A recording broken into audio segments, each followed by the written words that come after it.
Good morning and welcome to day 2 of the CogX Festival.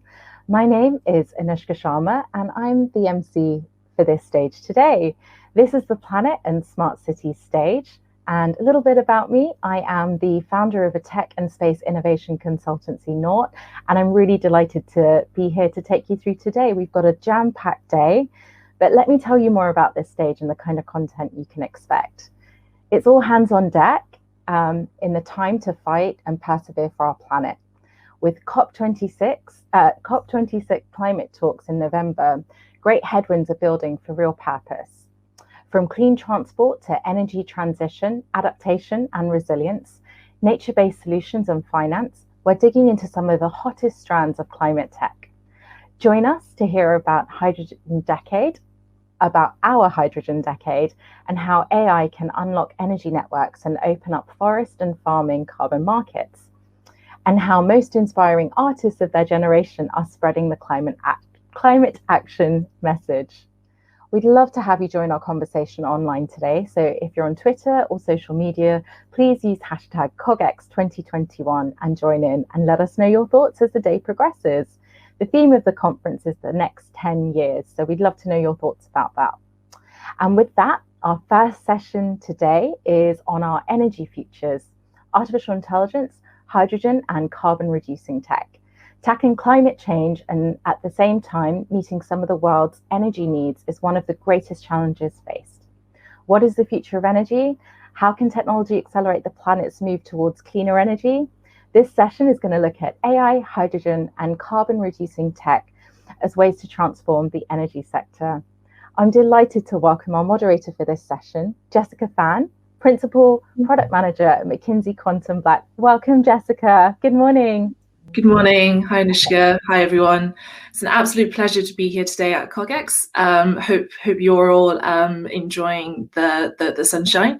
I'm a consultant and a product manager at McKinsey, working on sustainability projects, and my background is in advanced analytics. I have the absolute pleasure of moderating a panel with two of our leaders in this industry today. Firstly, we have Syrie Crouch from Shell. Good morning, Syrie. Good morning. Happy to join you. I'm Syrie Crouch, and I'm the Vice President for Carbon Capture and Sequestration in Shell. Fantastic. And we also have Anna from EDP Renewables. Hi, Anna. Hello, Jessica. Hello, everyone. My name is Anna Quelhas. I'm the Managing Director for the Hydrogen Business Unit within EDP Renewables. It's a pleasure to be here with you, sharing the stage with Cheryl. Thank you. Great. Let's kick off. So as Anushka mentioned, the goal of limiting global warming to 1.5 degrees, one that requires a significant move away from traditional energy sources, as well as adaptation of new technology and innovation. Anna and Syrie are both leaders in their fields, and I'd love to start the conversation with you today, Anna. Can you tell us a bit about how you see the role of hydrogen in the overall energy transition, and how it compares to other types of renewable sources such as solar and wind? Well, I think it's more and more recognized and of general consensus that the decarbonization effort will really require a tremendous change in the way we consume and in the way we produce energy. And there are some trends that are fully recognized and unanimous. So one of them, I would say that a major trend will be that the volume of energy that we consume will have to significantly decrease going forward through many processes of energy efficiency. But not only the volume will reduce, but the mix, the composition of energy types that we will consume in the future will be completely different from the mix of final energy that we have today. And a major trend is that direct electrification will significantly increase and penetrate in the energy uses that today are not directly electrified, so replacing fossil fuels utilization in many applications. Through renewables. But if we really want to fully decarbonize, we also have to recognize that direct electrification will not be able to do it all. direct electrification will not be able to penetrate in some utilizations of energy that require very high temperature heat, for instance, or where batteries will have a hard time delivering the needs for those particular applications. And so in those particular sectors, that's in this context and in those particular sectors that renewable hydrogen and other forms of renewable gases come into play. And by 2050, what today has almost no expression in the final energy mix can represent about 1/5 of the energy consumption by then. Thank you so much. And with that, maybe you can tell us about, what are the 3 top use cases for hydrogen that you see in the coming decade? Well, again, going back to what I was saying, that we should really focus the application and the use of hydrogen for the uses where there are no other no other technologies or no other routes to decarbonize in a more cost-effective way. And in this space, pretty much a big chunk of industry applications fall in this place. And actually, 24% of the global emissions come from industrial activities. And within the industrial activities, the steel making and cement represent about 7 to 8% each. And these are the applications where hydrogen can reduce the most emissions. In steel, for instance, especially if we are replacing coal. And so I would say that steel making, cement, and most likely the production of ammonia, so in the chemical space, will be the top 3 applications of hydrogen in the future. That's fantastic. Thank you. So I'd like to direct the next question to Syrie. So we heard from Anna that hydrogen is going to be used for these hard to abate sectors. We also hear about CCS being talked about in often the same sort of conversations. Some people believe that hydrogen storage is sort of pushing the problem of emissions abatement into the future. Can you tell us how you see the role of CCS in getting us to net zero? Great, thank you, Jessica. Actually, it's a really good challenge, and I find it a very interesting conversation because Anna just spoke about the use of hydrogen for the hard to abate sectors such as steel, cement, refinery, or actually and that's where CCS can also play, because for exactly the same reason that you're looking at hydrogen there, well, actually at the moment they are still working very heavily with fossil fuels. And so you can have a choice. You can move to hydrogen, or indeed you can capture the carbon and store the carbon. Now, Anna mentioned hydrogen, but actually to get to the scale of hydrogen that we're requiring, you're actually going to need all colors of hydrogen. So that's green hydrogen, which is made through electrolyzers, but actually blue hydrogen, which is where you take hydrocarbons, you split it and you capture and store the CO2. So, and I think the key thing here is we're all agreed that we're working towards the Paris Agreement and trying to hold the temperatures of that 1.5 degree scenario. And if you look at the numerous studies that have happened in this space, and that can be from the International Panel for Climate Change, it can be the IEA, the International Energy Authority, Shell has its own scenarios, they still say that regardless of our move towards that energy transition, we're going to need CCS and we're going to need it at scale. And they're saying it's about 3 to 12 gigatons per annum of CCS is required. Now, I don't know about you, but I struggle with what on earth is a gigaton? So just to help the people on the call, maybe put it in context. If the entire population of the world stood on a scale, we weigh 0.5 gigatons. The global consumption of plastic is 1 gigaton per annum.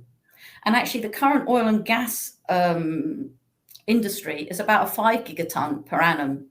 And the whole thing here is actually what you're saying we need is something roughly the size of the current oil and gas industry, but with the molecules operating in reverse. Now, the reason for that broad range between 3 and 12 gigatons is it depends how fast we, and by that I mean the global we, move in that energy transition. So the faster we move to solar, wind, hydrogen, etc., then you get closer to that 3 gigatons per annum space. The slower we move, the more you get to the 12 gigatons per annum space. But either way, I hope that that visualization I tried to give you helps you realize that either way, there is a vast quantity of carbon capture and storage that is required if we're going to meet the Paris Climate Agreement. Makes sense. Indeed, a daunting challenge. And how much growth in CCS capacity do you see thanks to demand from blue hydrogen versus other use cases? So it's interesting because when I started off, I was looking very much at CCS for industrial hubs, looking very much at working with a lot of the same clients that Anna was alluding to, the steel sector, the cement sector, our own emissions from our own assets. And actually, as we've got deeper into the conversation, I've realized that we've got two options.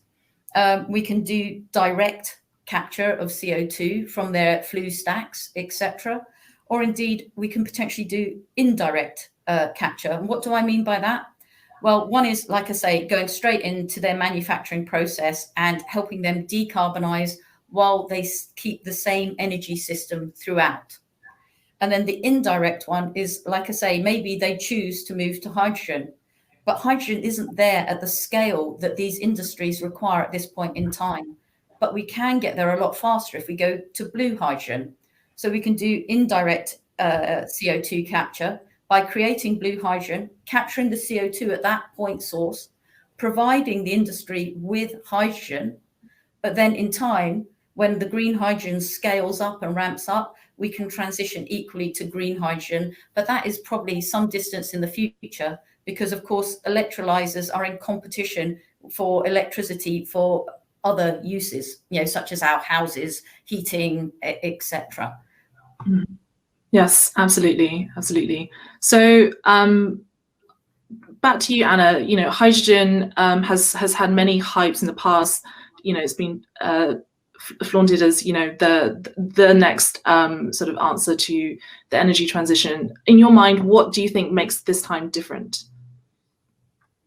Yeah, it's a very interesting question. It's indeed the reality is that hydrogen had hypes in the past that didn't succeed, or at least didn't succeed enough with us, strong enough for us to have hydrogen today as a mainstream. And in the past, I guess the motivations for the hypes of hydrogen were completely different than the motivations we have today. So I would say that in the past, the motivations were some kind of disruptions in the availability of fossil fuels that led to increase in prices. And so there was a search for alternative energy sources, and that's and those circumstances led to the hypes of hydrogen. But then, as soon as that disruption passed, and some new sources of fossil fuels were exploited and or unlocked, the hydrogen hype or the excitement just cooled down. I think today the motivation is completely different, and I think the motivation is more fundamental. Today, the drive for us to be here talking about hydrogen is really the decarbonization. And this is a structure and very profound motivation. The decarbonization makes us believe that hydrogen will have to play an important part of the solution for us to really be able to achieve net zero in 30 years' time. And apart from that profound and fundamental drive, we also have some circumstances that support us to believe that this hype is different. One of them that I think it's really a prerequisite for us to believe that hydrogen will succeed is the fact that renewables themselves have the costs of producing electricity from renewables have significantly decreased in the past, and this is an important input on the costs of producing green hydrogen. And so, as you know, the electricity represents 50 or 60% of the costs of producing green hydrogen today, and as long as these costs have significantly decreased in the past and will continue to decrease going forward, and also as long as we get scale to be able to take advantage of further reductions in prices, that the cost competitiveness of hydrogen is also pursuing its own route. And all of these circumstances really make this time around different, I truly believe. That's great, and I hope this time it won't be just the hype. And Syrie, and Anna mentioned that hydrogen is still requires a significant investment. For CCS, we perhaps think of it as still a relatively expensive technology, and there are only fewer than 60 fully functioning projects in the world. How do you think we can make the cost become more competitive with other solutions in the future, and what are the sort of market mechanisms and other ways that we can achieve that? Okay. Yeah, thanks, Jessica. I don't know if you know, but decades ago, or a decade plus ago, I was the development manager for our Quest CCS project in Canada, which has been capturing and storing CO2 now for over 6 years, and it's stored over 6 million tons in that period. It was the first of its kind at that point in time. And if I look back now, we over-engineered it. We wanted to make sure that we could show to the world this could be done. It could be done at industrial scales. And we've looked back at that now, and we've said, well, actually, through that over-engineering, we think we can now take out about 20% to 25% of the costs. So that's already one big tick in the box, if you like. We're working, and Shell has a technology group which are looking at the costs of capture, because a lot of the capture costs are in that capture piece. And at the moment, we use something called a liquid amine or liquid sorbent, which is where you capture the flue gases, you bubble it through a liquid, it takes the CO2 out, and then you can extract the CO2 and store that underground. However, with that, some of the amine gets entrained and you lose it. What we're doing is we're actually also looking to change to a solid sorbent. So it's best way I can describe it is like having lots of little polystyrene balls covered in this sorbent material. And as you bubble the flue gas through it, it still absorbs the CO2. Yeah, and you can still take it out and store it that way. But because you don't lose the amine solution, we think we can actually equally save something like 20% in the cost there. And then the other one I've mentioned is actually, we used to look at it very much one-dimensionally. And we have a point source of CO2. There's a tax or a cost on that CO2. For that, can we actually capture it and store it underground? But actually, if you notice in the conversations I've been having today, I've been talking much more about industrial scale hubs. And that's moving from just that one-dimensional approach to actually saying, well, if we put a CO2 solution in an industrial location, there's normally a lot of other industries around it. So actually, how can we open it up to multiple industries to use the same pipeline, same storage solution? And that gives you economies of scale potentially. And then finally, of course, like I mentioned, I worked on one of the first of these projects going through the system. And the first of a kind is always more expensive. And then you have learnings as you do the second, the third. And by the time we get to the 2000th of a kind, then all of those learnings are baked in. So I think we've got multiple levers that we can pull to actually improve the economies, if you like, of CCS. That's great. That's great. And apart from learnings from research and these efficiencies from different chemical streams, what in your mind are the right sort of market mechanisms that's needed to also incentivize growth in this space? Right. So, at the moment, there's a lot of talk, and there is a lot of government subsidies and things around CCS. The UK is currently going through a round like that. And indeed, if you've got the States, you got something called the 45Q ruling, which is a tax break. But for me, the critical thing here is actually, how do we get the market forces working for us? And the whole thing here is I look at is, we've got a lot of companies. I represent one of those companies who've made a net zero emissions ambition, but so have Microsoft, so have Amazon, but also countries have made those net zero emissions ambitions, the UK, Japan, China, etc. And as you have a net zero emission ambition, that means that you actually basically have given yourself a carbon budget, and you need to work within that carbon budget. And so the whole thing there is now suddenly I have to sit there, and lower carbon products should get a price premium, because they are what I require to meet my net zero emissions budget.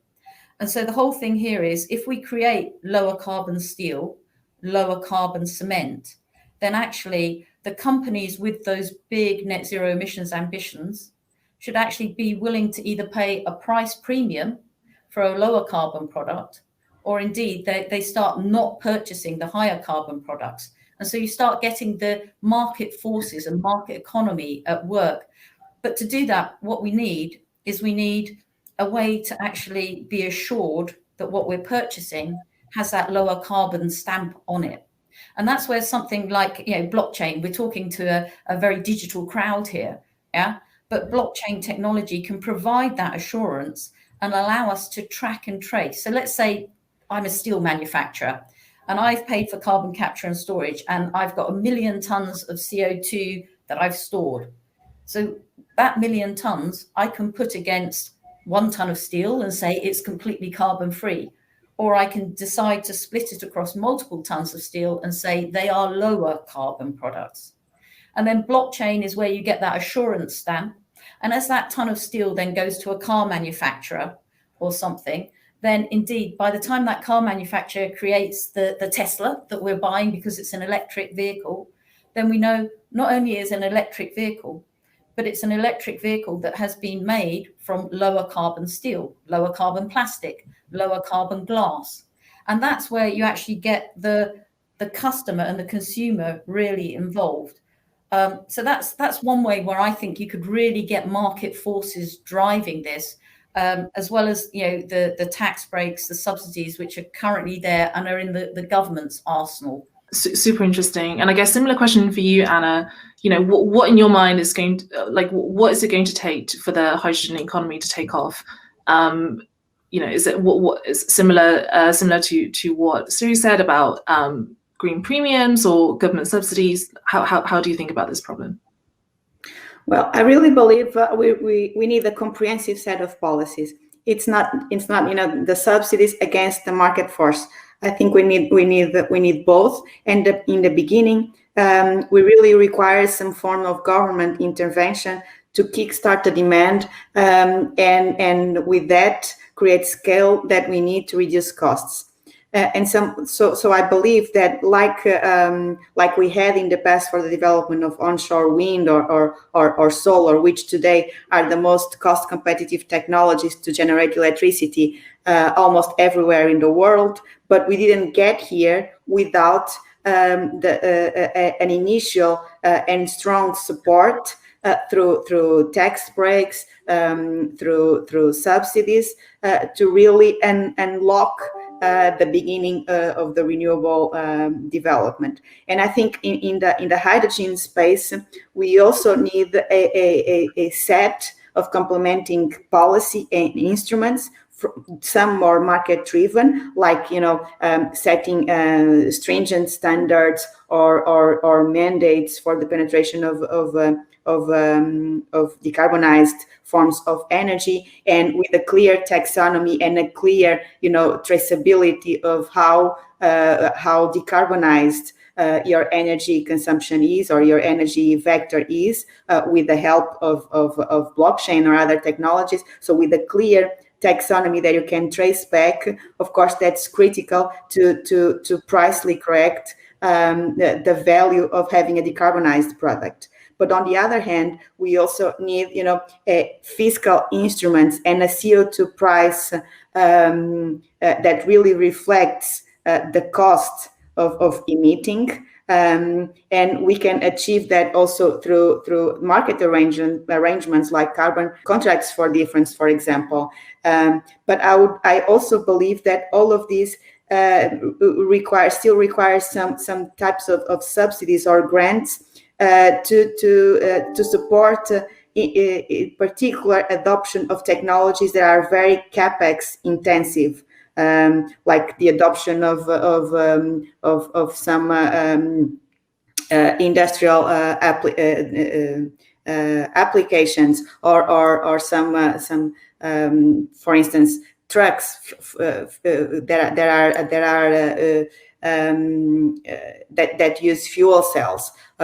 So these applications that have a tremendous upfront capital cost, that require an upfront capital cost, may require and may justify this type of subsidies and grants in the beginning, to create the market, to get scale, and to overcome the failures and that we have in the market, and sometimes very unfair competition with fossil fuel based alternatives that those still receive a lot of subsidies from the past. Makes sense. And I'd just like to maybe address the audience listening to the session. We will have some questions towards the end, so if you do have any questions for Anna and Syrie, please feel free to post them in the chat. I'd like to move the conversation onto the topic of sort of equitable growth and thinking about the adoption of these technologies in the global south as they are moving into middle income countries, and their energy consumption will inevitably increase in the coming decades. So Anna, how do you see the sort of regional disparities in the adaptation of new technologies such as hydrogen across different regions, and why do you think that is? Well, actually, I think that unlike fossil fuels that are very unevenly distributed globally, renewable energies, wind, solar, are much more democratic and equally spread through the world, and we can of course take advantage of that, and I think we will go along that direction, taking advantage of having these more evenly distributed resources of energy to also overcome some of the equity issues that we have today. And when it comes to the hydrogen production, renewable hydrogen, or the so-called green hydrogen produced through electrolysis, has here some important characteristics that are distinctive from SMR that also can support this more evenly distributed adoption of the decarbonization, because electrolyzers are a very modular technology. So that means that we can size the production of hydrogen according to the local consumption that we have, and by doing that, we can think of a more distributed type of solution, or distributed way of really promoting the decarbonization.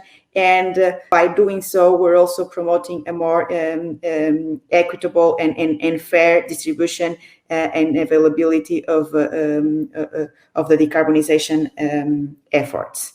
And apart from that, as we mentioned before, the kickstart of the hydrogen economy really will require a lot of changes in the policy instruments, also in the fiscal instruments. So we really have to be very transparent and very efficient in the way we design those instruments, also to prevent negative distribution effects of these policies. So this is another angle that we really have to pay good attention on how we do that. Mm-hmm. Makes sense. And a similar question for you, Syrie. Can you maybe tell us, where around the globe these sort of CCS hubs are, and how can we better ensure that developing countries are also incentivized to adopt technologies such as CCS? So not surprisingly, at the moment, a lot of the hubs that are, shall we say, in the next phase of generation tend to be based in Europe and in North America. But there was a reason that I was so keen on the market forces piece, because what I see is actually as that market changes, then, and if we start demanding bluer products, then actually you get a ripple effect. The energy suppliers to Europe, to America, they realize that they need to meet that new market demand. And so if you look at CCS, for example, yes, we're looking at it predominantly at the moment in Europe and North America, but actually we've already got projects starting we're in the very early phases where we're looking in the Far East, in the Middle East, in the major manufacturing sectors, because if Europe starts demanding lower carbon steel, then actually a lot of our steel comes from the Far East. It comes from China, it comes from Korea, etc. So if in our supply chain we start saying, no, a certain percentage has to be low carbon, then you immediately see that knock-on effect of actually the manufacturers trying to create that lower carbon product. And actually, one of the challenges I also like to put out there is, even for the green technologies, they can be greener. Yeah. And we talk about wind, and we talk about solar, and we talk about green hydrogen, but they all use steel, they all use cement, and they use it in large quantities. There's something like 300 tons of steel in a windmill. Yeah. There's a ton of copper wire. Every ton of copper wire, by the time it's processed, has emitted 15 tons of CO2. So I'm not talking this on just the pure energy piece. I'm talking about it at that big industrial manufacturing scale. And actually, you've got a green electrolyzer, but that green electrolyzer can be much greener if it's demanding a percentage of green steel or green cement. And to do that, you need the CCS element on those manufacturing processes. And, for an example, we are working, like I said, with steel manufacturers out in the Far East. And part of our supply chain is now sitting there saying, actually, and Shell uses a lot of steel, not surprisingly, is that we expect a lower carbon steel for our products, for our infrastructure builds, etc. And that has that knock-on effect the whole way down and into other manufacturing nations, be it China, be it India, be it Japan, be it Korea, etc. So you can definitely see this ripple effect is moving, and that's what I think we really need to get to. Mm-hmm. Interesting. Maybe just coming back to the topic of blockchain as well, to ensure that we have the guarantee that these products are indeed green. Is that something you're doing in Shell already, like leveraging blockchain, or have you seen other companies starting to do this, or are we still in very early? How mature is blockchain in tracking sort of Scope 3 emissions? So yes, the short answer is yes, we are already looking at this in Shell. And to say we're doing it for CCS, no, that is in proto stage. But we are actually already doing it for nature-based solutions offsets, where indeed we can sit there and we can track the nature-based solutions, and we can then link that through to their usage and actually their final retirement, because once you've used them, you want to make sure that they can't be used again. What we are doing in Shell is we're working for part of His Royal Highness's Sustainable Markets Initiative, or the Terra Carta. And this is one of the elements that we're working to see if we can mature through that, to actually bring blockchain through to enable tracking these lower carbon products the whole way through, from, shall we say, the time the CO2 is stored through to indeed its usage, and therefore indeed those credits then have to be retired at that point. Absolutely. And a question for you, Anna. Can you maybe tell us about what EDP is doing to promote energy transition in general, and hydrogen in particular? Yeah, sure. Well, at EDP, we have set internally a goal to be coal-free by 2025 and to be 100% green by 2030.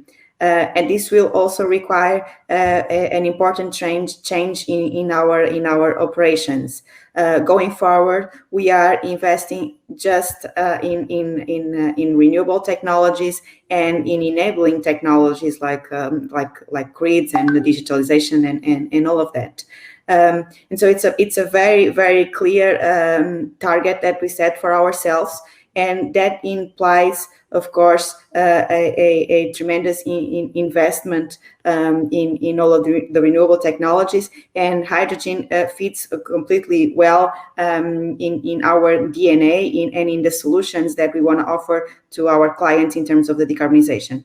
So in terms of the hydrogen space in particular, I would say that we are looking at hydrogen and promoting hydrogen solution and developing projects around, I would say, 3 types of motivations.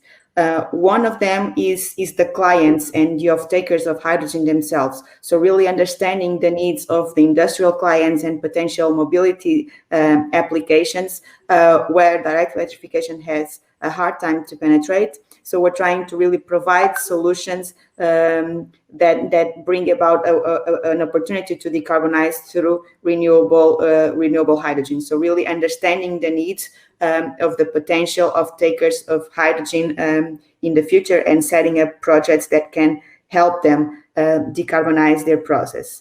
The second motivation is around the development of renewables themselves, the development of onshore, offshore, and solar power plants. And really, hydrogen is also an enabler of a value added to these renewable assets.